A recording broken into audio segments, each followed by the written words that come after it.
My special guest on this podcast, senior matchmaker Jaime Bernstein, is joining me. She has the 3-Date Rule, a website devoted to helping and making your best decisions when it comes to love. You won't want to miss this. And listen in at the end of this podcast for the limited time only special offer from the #1 weighted blanket in the world, My Blankwell. You won't want to miss it. Her bold approach to matchmaking makes her both a great matchmaker as well as an outstanding dating coach. Senior matchmaker with 3-Day Rule, a high-touch matchmaking service. I am thrilled to welcome to my show Jaime Bernstein. Thank you, Wendy. I'm thrilled to be here. I'm so happy to have you. And so take us, first of all, I want to know a little bit about you and your background before we delve into everything else. Okay, sure. So I have been in the matchmaking space, professionally for, about over 15 years or so. But really, I got into matchmaking from a very young age because it got into me, essentially. I was in high school setting up friends, and then I worked at a pizza place, and I was 16 setting up my manager who was in her 40s, and it's just always kind of been in my blood to help people find love, talk about love, and, see compatibility. So that happened, and then you're like, yeah. Wow, this could be my career. Yeah, and it was a bit unconventional, I would say, and so sometimes, as I was going through life, people were like, I don't know if you can really do that for a job, it's a good hobby, can you make a living? But for me, I'm a big believer that when you are really passionate about something and you're good at it, it works out, and so I've been able to follow that to get me to the point where I am today. I agree with that, what you said, 100% as well. Mm-hmm. If you believe in something and you're passionate about it, anything can happen. And back then, when you were working at the pizza place, all that stuff, matchmaking, dating apps, all that stuff wasn't as prevalent as it is right now. That's right. Yes. I mean, even as, I would say even 10 years ago, 12 years ago, it did exist, but there was almost, a social stigma like, you're dating online. It was almost kind of an underground scene. Right. Before it has blown up into the very chaotic, commonplace way of meeting people that it is today. It's true. And also, the times have changed. And more women are in the workforce now. They're not just staying home and having babies. Some of them are doing both. Some of them are just working full time.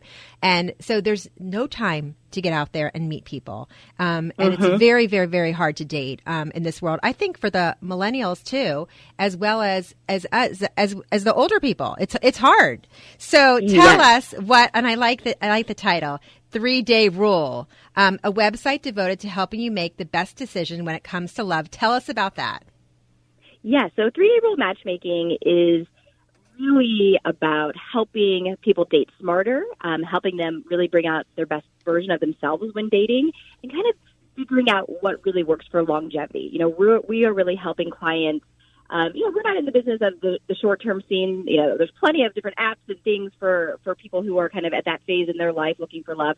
We're really in the mission to help our clients find meaningful connections that are, founded in healthy relationships and a place where they can really enrich their lives by adding that, that romantic relationship. Okay, so who are your clients, and how does it all work? Yeah, so what's great too, and I've worked for, kind of a number of different companies throughout my career, and one of the reasons I really love 3-Day Rule matchmaking is that we do have options for everybody. So we have a free database. So any singles listening, go to 3dayrule.com, sign up, get in what we call our free pool, our free database, and you can be considered as a match for one of our clients. And those memberships are paid. And that's when somebody is a client, that is really when it is a very high-touch experience where, I sit down with somebody, for at least an hour, really getting to know them. What dating challenges have they experienced? What are they looking for? And as you mentioned, especially women today, I mean, I have male and female clients, but some women want families, some women don't want families. Some women are, in their late 50s just starting now to look for love. I mean, there's so many different, mindsets when it comes to what is a relationship today and what are people looking for, in that partner and out of that relationship. And so really creating a customized plan and experience for each client, as well as, of course, the date coaching. Which is important. And the date coaching, what we do is we really do a deep dive in getting to know, the specific kind of questions, thoughts, or challenges that each individual person is running into, as well as feedback after dates, because that's so crucial. How were they perceived on a date? And I can give it to them straight, always in a very judgment-free place of love, but somebody's got to tell you something. Right. Well, basically, you talked about your ex too much. Basically, you were very negative, or there's probably people they go on dates, they probably don't realize what they're putting out there, and maybe they should hold back a little bit, or maybe not too much, right? Or it's also as much as like what you're going to wear on a date. All of those things make a difference. And there's some theories out there that over 97% of communication is nonverbal. And so, what we wear, our body language, our energy level, our eye contact, all of those things really have an impact in a first impression and how we're being perceived. So it's very important to be aware and proactive because, once I give my clients these tools, people don't think so much about, how much I'm crossing my arms, or I'm looking down at the ground, or I'm looking at my phone, or these things, how much of an impact that can have in a negative way. And so once somebody is aware, then you use that to your advantage and can really present yourself, of course, authentically. You have to be you, but you do want to be able to, present yourself in a positive light as well. Do you tell them, put away your phone? Be present. To our phones. Yes. Dating really is about being present in the moment. A lot of my clients are like, I hate this early dating part. I wish I could just wake up married or in a long-term relationship. But the reality is, unless you do an arranged marriage, which, it's not the commonplace for most people, you have to experience dating. And dating builds, right? You don't just, even if you have a great first date, you don't really know what's going to happen in terms of the longevity of that connection. You really do have to be present. You have to be involved in the conversation. You have to be, engaged. There has to be back and forth to get to know each other. And so dating really does require people to actually be very present and in the moment to foster a connection. Okay, so who are your clients? Like, what are the age ranges? Yes. So this is what's really neat for me is I have clients, youngest right now is 24, all the way up to 75, and I've had clients older than that as well. Men, women, all races, religions, backgrounds, everybody. And so for me, it's really neat because I'm involved in such a personal aspect of people's lives, and love is such a uniter. So many of us really do seek that one-on-one, intimate, romantic relationship to really feel completely, fulfilled and joyous. Can we be happy and successful and all these things without a romantic relationship? Of course. But it does add a real level of richness and joy to life when you have a healthy, long-term relationship. Agree. So how do you guys seek out matches, or do they, besides them coming to you and coming to the website, which is 3daterule.com, do you all also, the matchmakers, besides yourself, go out and find people? We do. Absolutely. So we really do not have limits as to where we can find great matches. One of my clients who's married, I met her husband at the Starbucks.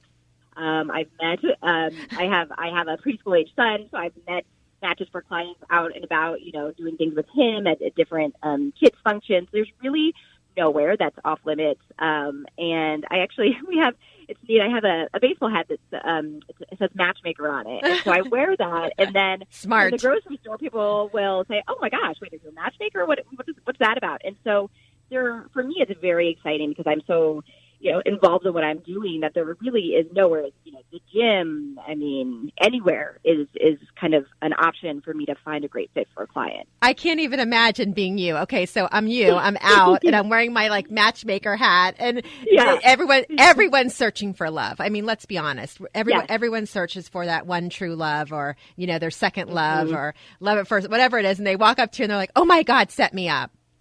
Yes. Oh, yes. People will ask me lots of questions, and I'm always happy to give kind of tips, tricks, insights. And that's one of the reasons I really do love 3-Day Rules, that we do really have that free option that we need quality singles in our database to match with our clients. Yes. So it really works both ways. So we really do have something for everybody, which I think is really a terrific way to have a foundation for love. Okay, so speaking of questions, what are the top questions you get from men and from women? So I get a variety, as you can imagine. But I would say one of the main questions I get from women is, where are all the good men? That's the first question I get. Where are they? Do they exist? And by the way, where are they? Where are they hiding, right? I know. I meet with quality, men literally every day, and same with my colleagues. I think women, sometimes there is this thought, especially in big cities, New York, D.C., L.A., there's a thought that there are more single women. And I think part of that, because I have not really seen the statistics to support that, I think part of that is women talk about it, right? With our girlfriends, we're talking about being single. We're, really immersed in being single and what that means. And we really, women feel the need to have a lot of conversations. For men, if they're single, it's just their life, right? They don't have to sit around and talk about it. They don't have to hang out with single guys. They just kind of go through their regular life and their regular routine. So it's not as amplified or out there. So I do think some of that is just kind of the mindset that we create.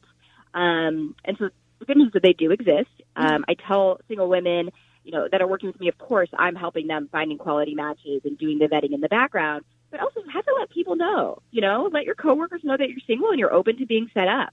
Let your trainer at the gym know.